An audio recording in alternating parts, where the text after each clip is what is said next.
And now, before we get into the Bears 2020 draft grade, everyone at home, grab your footballs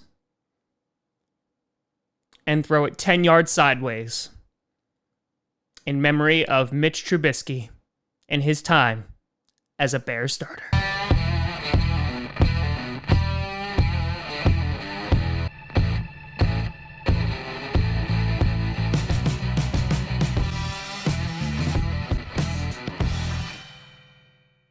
Grossi Posse Packer Nation. Welcome to another episode of Packast, the podcast where you don't have to be a Packers fan, but it sure does help. I'm your host, Tom. Nick Foles is coming, Grossi.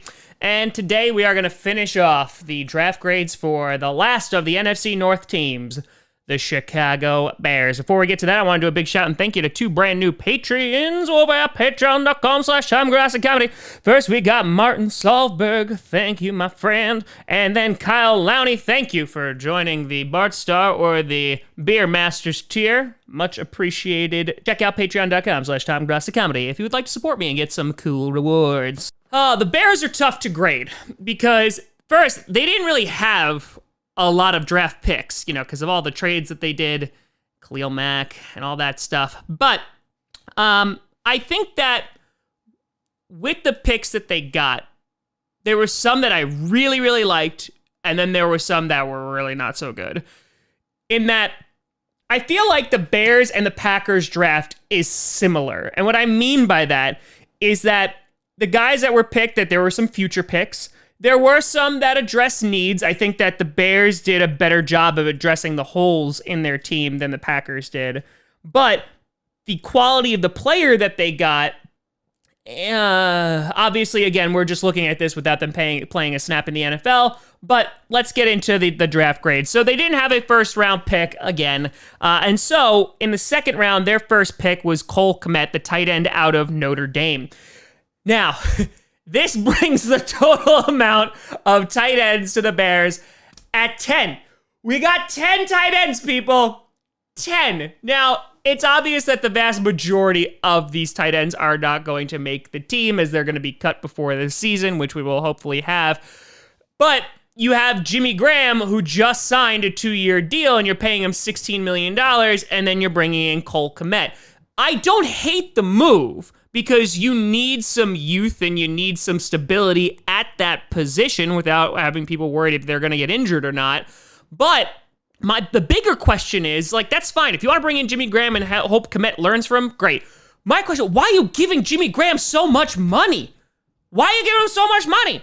Now, obviously, they could cut their losses after 1 year, but it just doesn't really make a whole ton of sense to me that you're bringing in a guy like Jimmy Graham who, for the past 3 years did not show up for the Green Bay Packers, and the Bears played him twice a year, and they're like, yeah, that's our guy.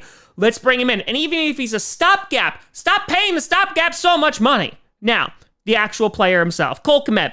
It was really nice. I saw the video online of how him reacting to being a Bear and, people driving past their house, and that was nice.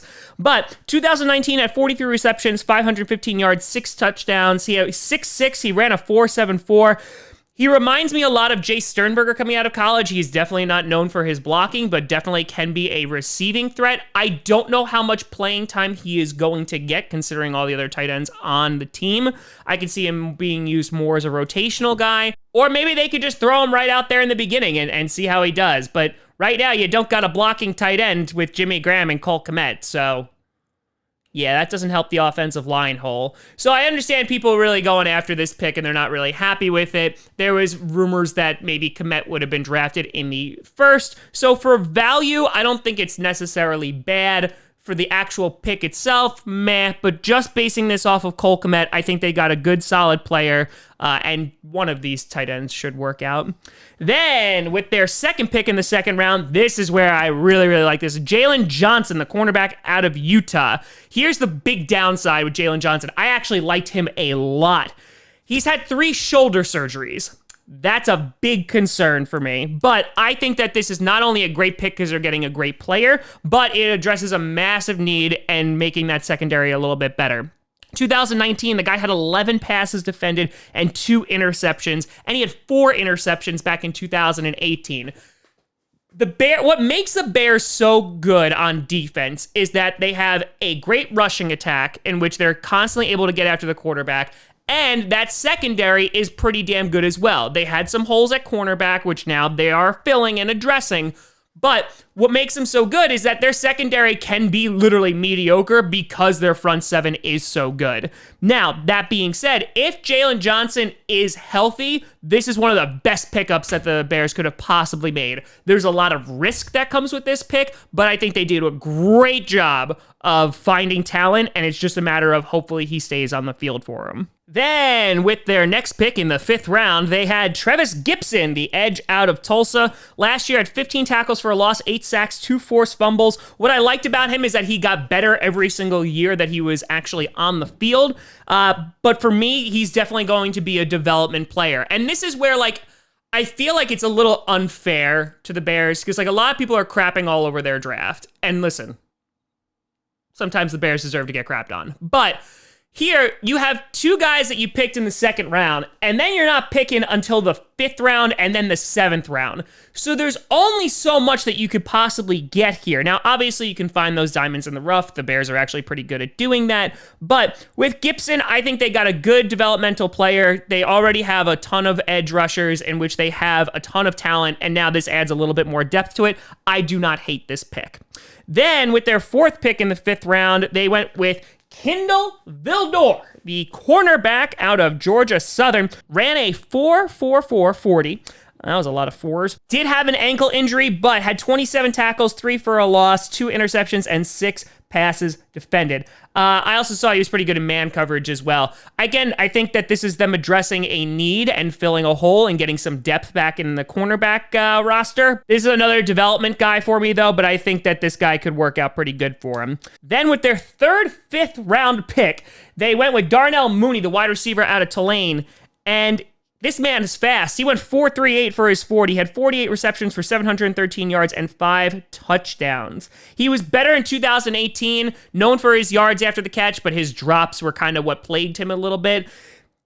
This guy, he obviously could be utilized for his speed, but this guy is going to have to sit for a while, I think. And I think that the Bears definitely need to get better at wide receiver. They also need to get better at offensive line.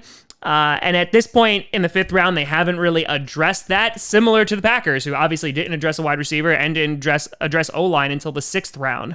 And so, yeah, I think this guy's going to have to sit a little bit. But, he has those tangibles. He has that speed, so you take a risk on him. Then they only had 2 picks left in the 7th round. So with pick 226, they went with Arlington Hambright, the offensive guard out of Colorado.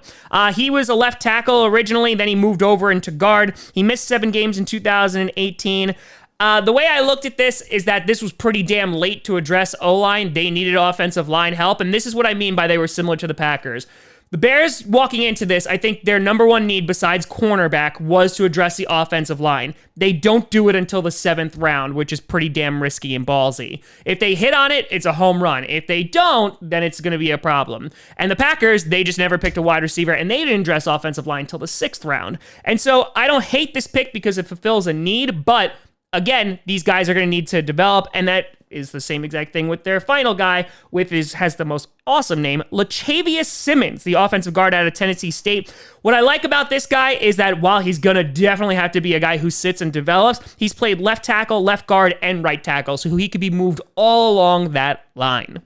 So, with that being said, the Bears did not have a ton of picks, but I would argue that their defense, for the most part, is pretty damn solid, that they don't need the draft to make their defense unstoppable because it kind of already is. They spent a high-valued pick addressing the secondary, and, they got some depth in the later rounds. But they really didn't have a whole lot to work with. So if I'm just grading the players that they got, I have to be honest, I'm going to give them the same grade as the Packers and give them a B-. I know that will probably ruffle some feathers, but I think their best pick by far was Jalen Johnson, who I'm really, really afraid of. And Gibson. I would say that those two guys are the biggest pickups that I think could really threaten the Packers and could, make some waves. I think their defense is still going to be really damn good this year, but the fact that they didn't address offensive line in the second, that's a little bit questionable, but I can't just grade them on the fact that they didn't fill needs, because if I did that with the Packers, they would have gotten an F.